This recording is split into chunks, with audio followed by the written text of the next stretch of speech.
नया ध्वज समंदर और आसमान में लहराएगा।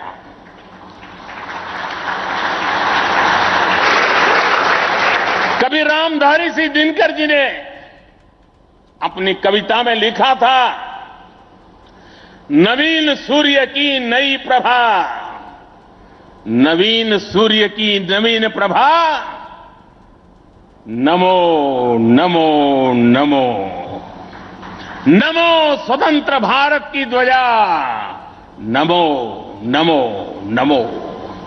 आज इसी ध्वज वंदना के साथ मैं ये नया ध्वज नौसेना के जनक छत्रपति वीर शिवाजी महाराज को समर्पित करता हूं।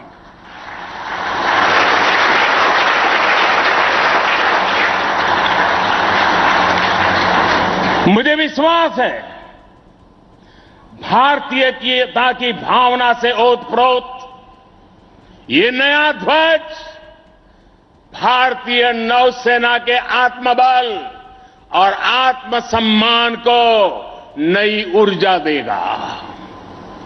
साथियों, हमारी सेनाओं में किस तरह बदलाव आ रहा है, उसका एक और अहम पक्ष मैं सभी देशवासियों के सामने रखना चाहता हूं। विक्रांत जब हमारे समुद्री क्षेत्र की सुरक्षा के लिए उतरेगा तो उस पर नौसेना की अनेक महिला सैनिक भी तैनात रहेगी। समंदर की अथाह शक्ति के साथ असीम महिला शक्ति ये नए भारत की बुलंद पहचान बन रही है। मुझे बताया गया है कि अभी नेवी में करीब 600 महिला ऑफिसर्स हैं, लेकिन अब इंडियन नेवी ने अपनी सभी शाखाओं को महिलाओं के लिए खोलने का फैसला किया है। जो पाबंदियां थी वो अब हट रही है। जैसे समर्थ लहरों के लिए कोई दायरे नहीं होते, वैसे ही भारत की बेटियों के लिए भी अब कोई दायरे या बंधन नहीं है।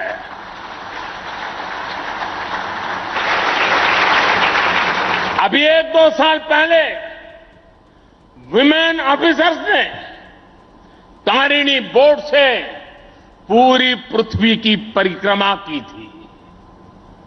आने वाले समय में ऐसे पराक्रम के लिए कितनी ही बेटियां आगे आएगी, दुनिया को अपनी शक्ति से परिचित करवाएगी।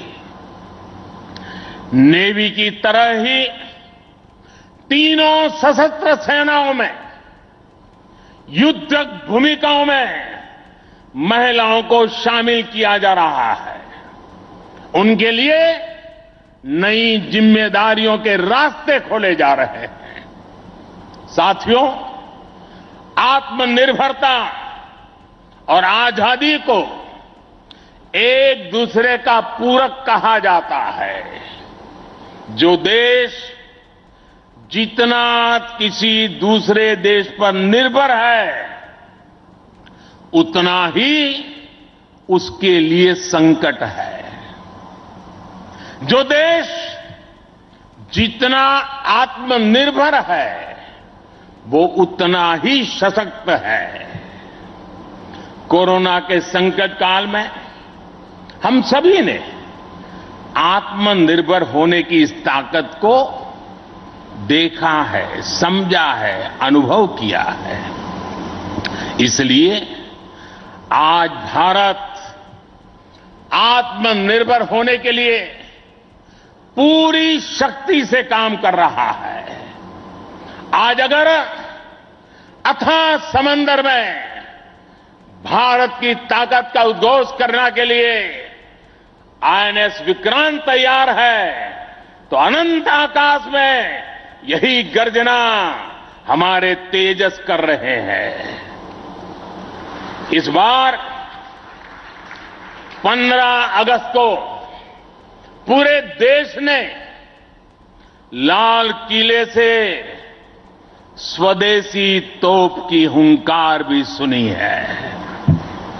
आजादी के 75 साल बाद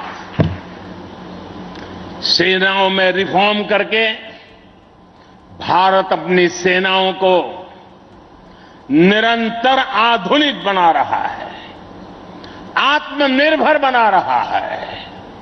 हमारी सेनाओं ने ऐसे उपकरणों की एक लंबी लिस्ट भी बनाई है जिनकी खरीद अब स्वदेशी कंपनियों से ही की जाएगी।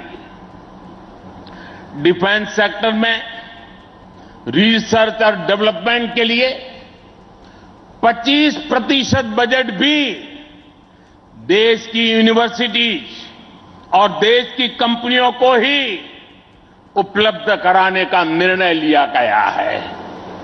तमिलनाडु और उत्तर प्रदेश में 2 बड़े डिफेंस कॉरिडोर भी विकसित हो रहे हैं। डिफेंस सेक्टर में आत्मनिर्भरता के लिए उठाए जा रहे इन कदमों से देश में रोजगार के अनेकों नए अवसर पैदा हो रहे हैं।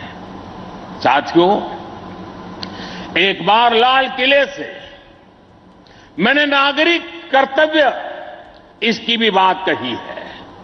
इस बार मैंने उसको दोहराया भी है। बूंद बूंद जल से जैसे विराट समंदर बन जाता है, वैसे ही भारत का एक एक नागरिक वोकल फॉर लोकल, अगर वोकल फॉर लोकल के मंत्र को जीना प्रारंभ कर देगा तो देश को आत्मनिर्भर बनने में अधिक समय नहीं लगेगा। जब सभी देशवासी लोकल के लिए वोकल होंगे तो उसकी गूंज सिर्फ भारत में ही नहीं बल्कि पूरी दुनिया में सुनाई देगी। और देखते ही देखते दुनिया के जो भी मैन्युफैक्चरर होंगे उनको भी मजबूरन भारत में आकर के मैन्युफैक्चरिंग के रास्ते पर चलना पड़ेगा। ये ताकत एक एक नागरिक के अपने आप में तजुर्बे में है। साथियों, आज जिस तेजी से वैश्विक परिवेश बदल रहा है, वैश्विक परिदृश्य बदल रहा है, उसने विश्व को मल्टीपोलर बना दिया है। इसलिए आने वाले समय में भविष्य की गतिविधियां और सक्रियता का केंद्र कहां होगा, ये भविष्य दृष्टि बहुत जरूरी हो जाती है।